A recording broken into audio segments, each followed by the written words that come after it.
Ladies and gentlemen, how you guys doing? My name is Classic. This is Eminent Sports Broadcasting. We have another great day of boxing to look forward to. Hope you guys are excited as I am. Mr. One Time is back. One Time? Yes, sir. Yes. Mr. Keith Thurman makes his return after a massively lengthy layoff of 2+ years.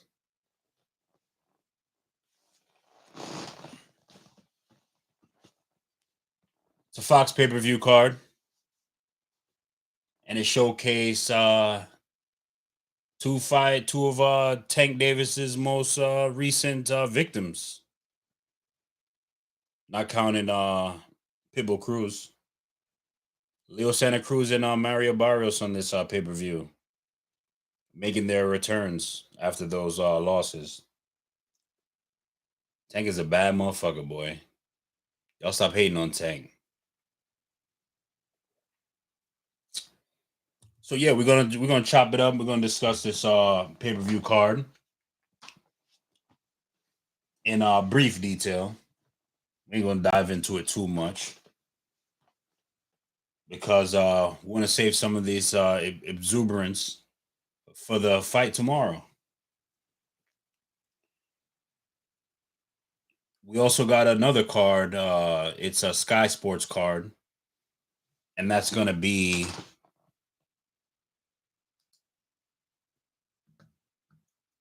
Eubank Jr versus Liam Williams. Should be a fun card. Should be an interesting day of boxing all around. So let's start from the top. Actually, let's start from the bottom and work our way to the top in terms of the stateside pay-per-view cards. The pay-per-view card. All right. So Keith Thurman, Mario Barrios, pay-per-view. Opening bout is Louis Nery, 31-1-0, versus Carlos Castro, who is 27-0-0.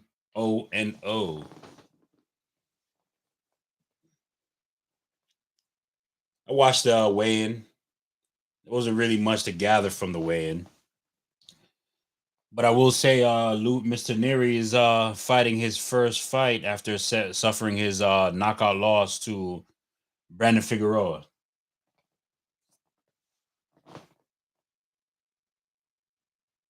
And that's very interesting that this is your first fight back. But this ain't no tune-up. And if Mr. Nery makes this look like a tune-up, more power to him. It will be very impressive because Carlos Castro is a longer fighter, taller fighter. Louis Nery's moving up in weight to meet this opponent. It's a dangerous fight, man. And he shows a lot of moxie in his last fight that I've seen him in. Good boxing skills. You know what I mean? Mexican style. It's a dangerous fight for Mr. Nery. I'm liking Mr. Castro in this fight. You guys let me know what you think. Hit the subscribe button, by the way. Let's get these subscribers up so we can reach the mountaintop. So yeah, I like Carlos in that Carlos Castro in that fight. I just think he's a little too long for Mr. Nery, and he's gonna use that range against him. And Nery hasn't looked too impressive in his last couple fights. And moving up in weight, smaller guy, not sure. Might be a recipe for disaster. Moving on up the food chain, you got Jesus Ramos versus Vladimir Hernandez. Jesus Ramos has a 17-0 record. Vladimir Hernandez has a 13-4 record. You might look at that and you might say, hey, Mr. Ramos should walk through this guy. But if you take a nicer look at Hernandez, you'll see that he has two upset wins. I apologize. 2 upset wins against Pero Angulo some time back, and most recently Julian Williams. Now the Pero Angulo upset, I wouldn't really classify too much as an upset. The reason I say that is Angulo has already had a long career at this point. He's taken a lot of punishment, so his reflexes and all have somewhat deteriorated. And that's being generous. I remember when Angulo fought Peter Quillen. And Peter Quillen they were building Peter Quillen up to be the next opponent for Caleb Plant, I think, was a title eliminator, which would have been a decent fight based on names.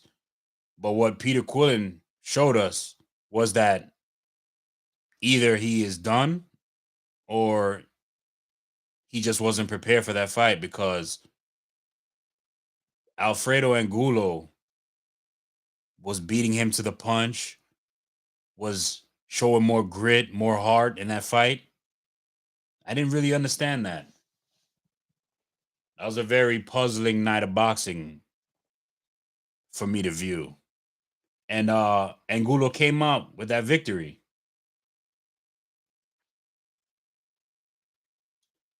Then Mr. Hernandez fought Angulo, and he did what he was supposed to do. He fought the older man, the more shot-worn fighter, and he took care of business. It was an upset because the odds were heavily skewed towards Angulo, and Hernandez pulled out that victory. But the upset that he did pull off, which we will give him props for, was the Julian Williams upset on the Deontay Wilder and Tyson Fury pre-pay-per-view card. Julian Williams was getting ready to build up his name. I remember he was doing his rounds in the interviews and saying he's back. He's the best junior middleweight, super welterweight fighter in the world, that he's getting ready to take over the division.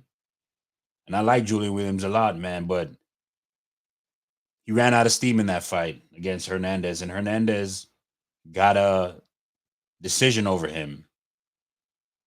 Williams was looking good in the early part of the fight, but he faded. So can Hernandez pull off a third upset victory? I don't think so, man. This is where the train stops for Mr. Hernandez. And last stop is Jesus Ramos. I'm predicting Jesus Ramos to take care of business. Younger fighter, stronger fighter, more powerful fighter. It's not happening today. I'm liking Jesus Ramos in this fight. Moving on up the food chain once again, we got Leo Santa Cruz versus Keenan Carbajal. So Leo Santa Cruz has a record of 37-2-1, and Keenan Carbajal has a record of 23-2-1. I'm not gonna really discuss this one too much because I'm not too familiar with Carbajal.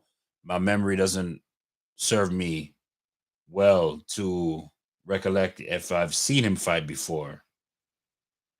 So I didn't really dive into this fight too much to really determine if Leo Santa Cruz is up against it or not.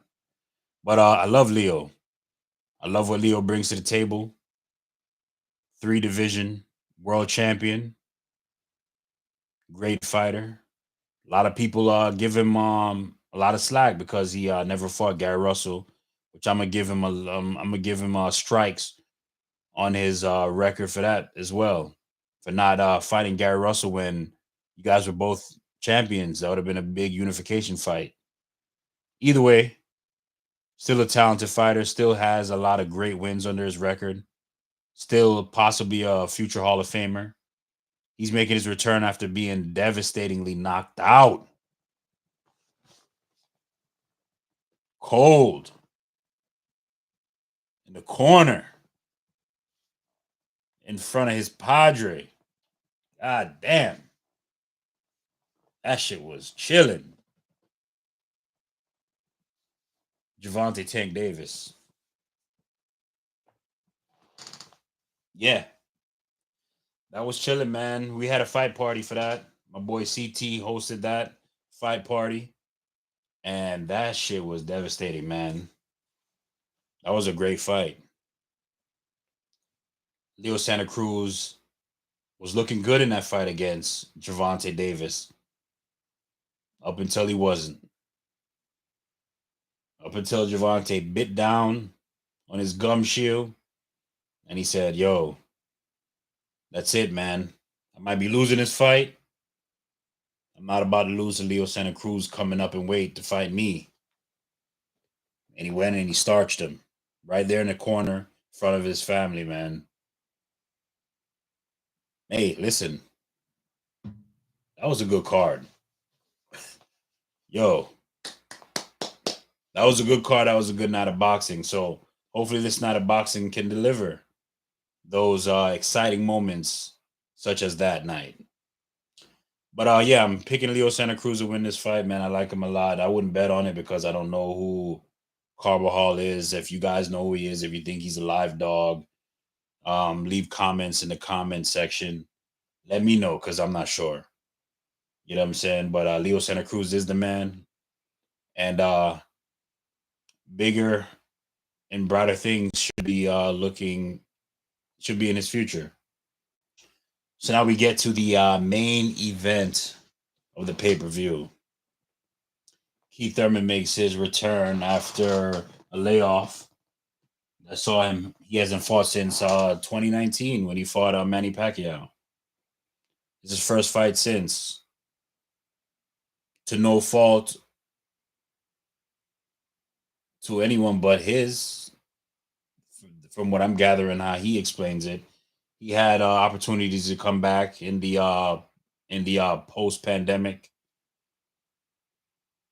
part of the PBC where they had no crowds and they offered him a fight and he said he just the timing wasn't right and etc. etc. He just didn't fight and extended his layoff even more. So he's fighting Mario Barrios, who's another Tank Davis victim.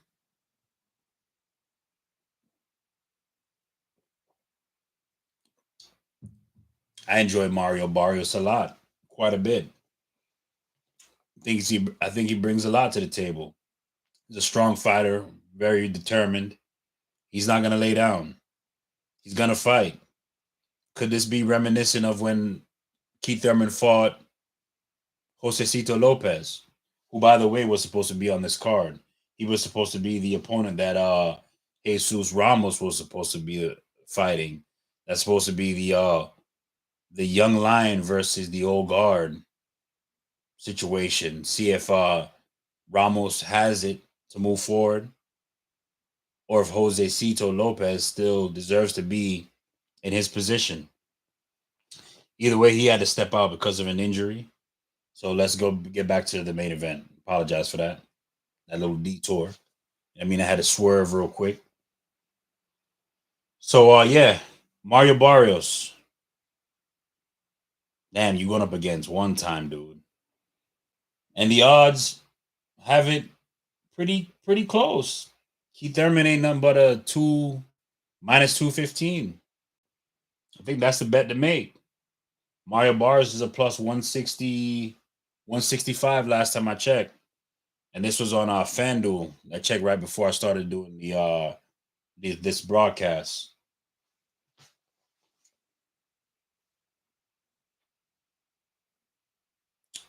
I don't know. This is Mario Barrios' first fight at welterweight. Keith Thurman's been fighting at this weight for a long time. He made the weight comfortably, came in at 145 and a half or something like that for this fight. He's a little bit shorter than Barrios, but he looks thicker. He looks more toned than I've seen him in a while. I'm predicting Keith Thurman to win this fight in a devastating knockout.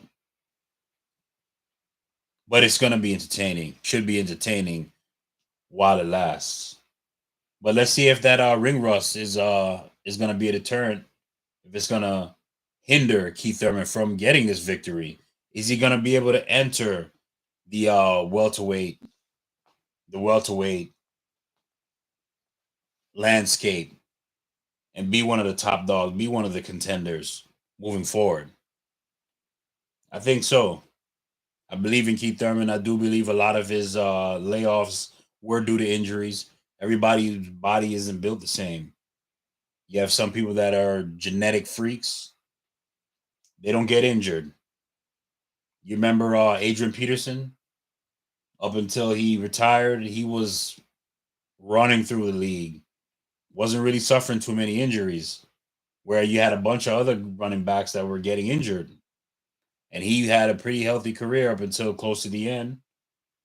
Some people just are injury prone a little bit. And Keith Thurman might be that fighter.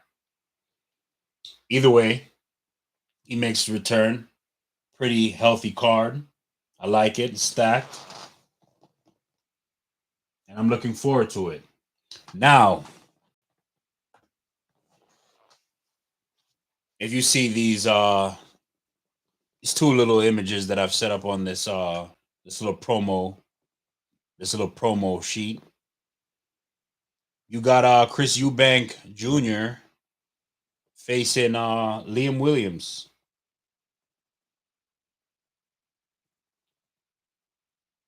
Liam Williams is coming off his first fight since losing a unanimous decision to Demetrius Andrade, who is one of the best fighters in the world today. I don't give a fuck what Canelo's fans say or anybody else, Charlo fans or whatever. You know what I'm saying? I'm not a big Andrade guy. But he is one of the best fighters in the world. He's one of the most avoided fighters in the world because of what he brings to the table. He brings a lot of uncertainty. He brings a lot of skill to the table.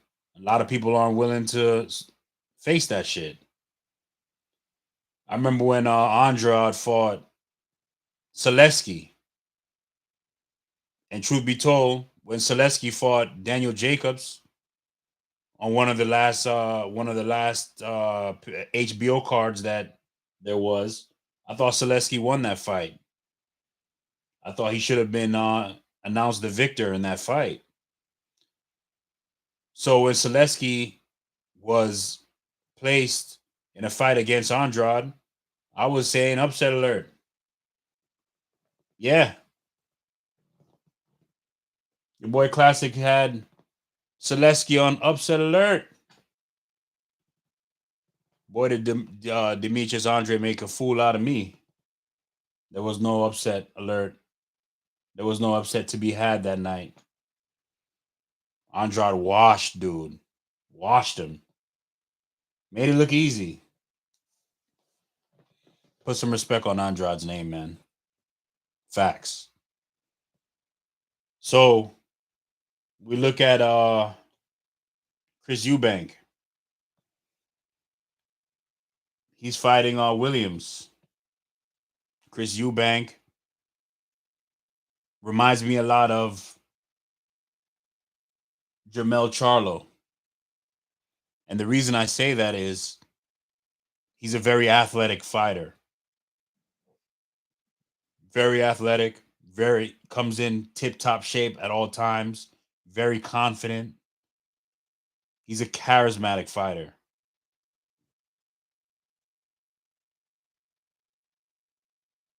But he has a little bit of trouble with boxers. I remember when Chris Eubank was fighting Korobov. Wasn't looking too good for him in that fight. Korobov was having his way with Mr. Eubank Jr. It may have been a bad matchup. But either way, Korobov had to lay down. He suffered I think a knee injury, and he couldn't continue. So we were spared. We were spared to see. Well, I would say Chris Eubank was spared to see what that outcome would have ended up in. Maybe he would have came on later on. I mean, it was early in the fight, but Korobov was looking pretty good. He was landing, he was moving around. Chris Eubank couldn't figure him out in the early parts of the fight. And remember, he also had trouble with Saunders. His 2 losses were against boxers.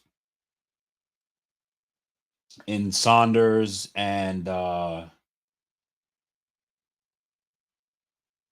was the other loss to? Was it Groves? George Groves? So he lost to Saunders and Groves, right? Yeah. But damn, he looked good against the Gale. I thought the Gale was gonna pull that one off, and Chris Eubank proved me wrong. So yeah, I mean, I'm up and down with Chris Eubank. I think the world of him. I think he's very good for the sport. Like I said, he's very charismatic, very well spoken, very articulate. I love what he brings to the sport.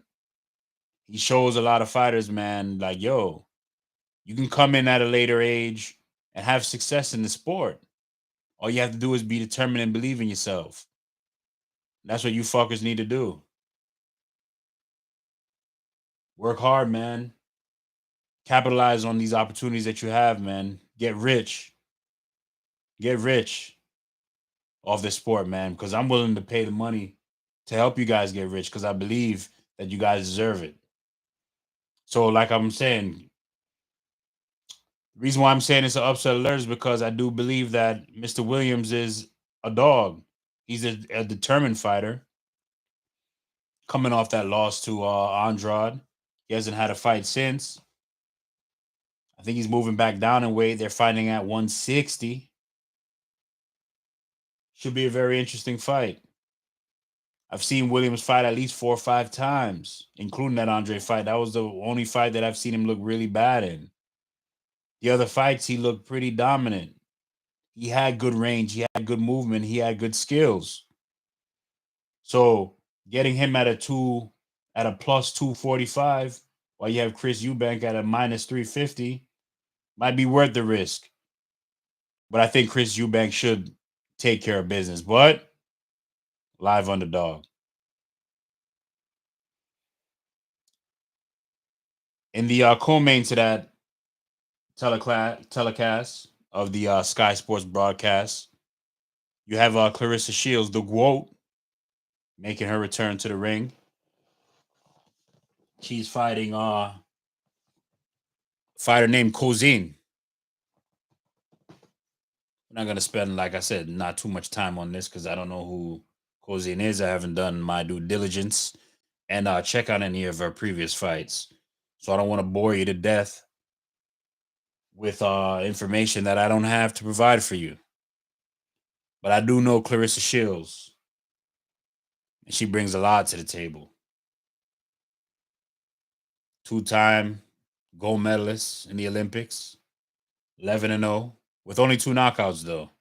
She doesn't really have the power, and that's the only thing holding her back in terms of her star power, because she has everything else. She has a beautiful smile. She's a beautiful young lady. Her work ethic is unparalleled. She's determined and she's willing to fight anyone at any time, whatever the cost. Let's do it. True grit. So I'm looking forward to seeing Miss Shields display her talent to the world and bring those belts on back to the United States. Or lead them shits over there.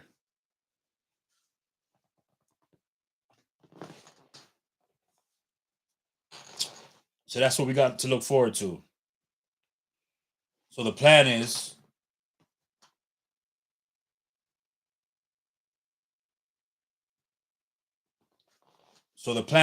to enjoy the night, watch the fight, and go live tomorrow. I want to discuss this PBC on Fox pay-per-view card, the nuances of the fights, and let's see if it was worth the $74.99. I'm paying for it. It's already paid for. I've already ordered it. So I'm planning to enjoy that, and then Sunday, I'll get a little bit more time in between work, I'll get a little bit more time. I'll break down the Chris Eubank for the UK fans out there, and the Eubank and the Williams fight, and we'll see if my upset alert was correct. Even though I do think Eubank should win the fight, but I'm talking about the proposition of the bet, a plus 245. Boxer, guy has trouble with boxers. Let's see. I think Roy Jones Jr. is in his corner, so I think he may have corrected a lot of those issues that Eubank Jr. had. So let's see. So Sunday, look forward to that breakdown of the Sky Sports ESPN Plus card. Saturday night, right after the pay per view card ends, we're going to discuss the Keith Thurman Mario Barrios card. The Zone also has a card on that night. I don't know, man. What is it? It's been what, the whole month of January. We're going into the first week of February, and nothing compelling has come out of the Zone. My subscription with the Zone, but they do have a pretty decent lineup set. Some of the fights have fallen off, so let's see what sticks. But tomorrow's fight on the Zone, it's not it. Either way, we'll chop it up tomorrow. Classic out. Eminent Sports Broadcasting. Hope you enjoyed listening to me ramble about this beautiful sport that I love. All right, y'all boys.